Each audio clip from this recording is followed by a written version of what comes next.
کی life style ہے۔ قرآن شریف صرف اور صرف پڑھنے کے لیے نہیں ہے، قرآن شریف انڈرسٹینڈنگ کے لیے ہے۔ جس طریقے سے بھارت سویدھان کے بغیر نہیں چل سکتا، امریکہ کانسٹیٹیوشن آف امریکہ کے بغیر نہیں چل سکتا، ڈربن سویدھان آف ڈربن کے بغیر نہیں چل سکتا، لیبیا کانسٹیٹیوشن آف لیبیا کے بغیر نہیں چل سکتا، سعودیہ نظام سعودیہ کے بغیر نہیں چل سکتا۔ ہر ملک کا ایک سسٹم ہے اور ضابطہ لکھا ہوا ہے۔ جس طریقے سے ملک اپنے ضابطہ کے بغیر نہیں چل سکتا، ایسے ہی انسان قرآن کے بغیر نہیں چل سکتا ہے۔ انسان کی آنکھ قرآن کے بغیر خطا کر سکتی ہے، انسان کا پاؤں قرآن کے بغیر خطا کر سکتا ہے۔ اب بات سمجھ میں آ گئی کہ قرآن مقدس اللہ نے انسان کو چلانے کے لیے پیدا کیا ہے، اس لیے قرآن میں آیا ان ھذا القرآن یہدی للتی ہی اقوم۔ اب آپ سے کوئی یہ سوال کرے گا کہ بھائی صاحب سویدھان کے اندر تبدیلی آتی ہے، زمانے بدلتے ہیں، انسان بدلتا ہے، کانسٹیٹیوشن بدل جاتا ہے، بھارت کا نظام بدلتا ہے،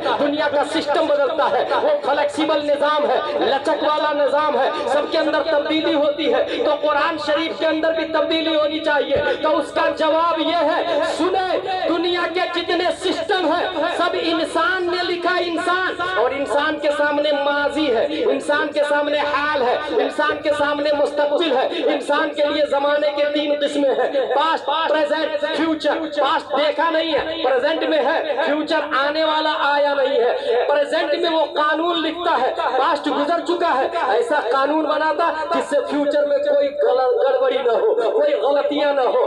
مگر قرآن مقدس اس لیے تبدیل کے قابل نہیں ہے کہ اللہ کی بارگاہ میں پاسٹ نہیں ہوتا، فیوچر نہیں ہوتا۔ رب کے لیے پاسٹ بھی پریزنٹ ہے، فیوچر بھی پریزنٹ ہے۔ وہ آدم کے زمانے سے لے کر امام مہدی کے زمانے تک سب کے سب رب کی بارگاہ میں حاضر ہے، اس لیے دنیا کا ہر سسٹم بدل سکتا ہے، قرآن مقدس کبھی نہیں بدلا جائے گا۔ قرآن کل بھی سویدھان تھا، آج بھی سویدھان ہے، قیامت تک سویدھان رہے گا۔ اور یہ بھی قرآن معجزہ ہے نبی کا۔ نبی کے معجزہ کی دو قسمیں ہیں، ایک ٹیمپریری معجزہ اور ایک انلیمیٹڈ معجزہ، ایک کنٹینیوس معجزہ۔ وہ معجزہ جو ٹیمپریری تھا، چاند کو پھاڑا نبی نے، ختم ہو گیا، صحابہ نے دیکھا، سورج کو پلٹایا نبی نے، صحابہ نے دیکھا، ختم ہو گیا۔ مگر قرآن آج بھی نبی کا معجزہ ہمارے درمیان موجود ہے، اور معجزہ کا مطلب ہے کہ وہ نبی کے لیے دلیل ہے، دلیل۔ قرآن ہمارے لیے سامنے دیکھنے کے قابل ہے، قرآن ہم دیکھ رہے ہیں، نبی کا معجزہ قرآن ہے۔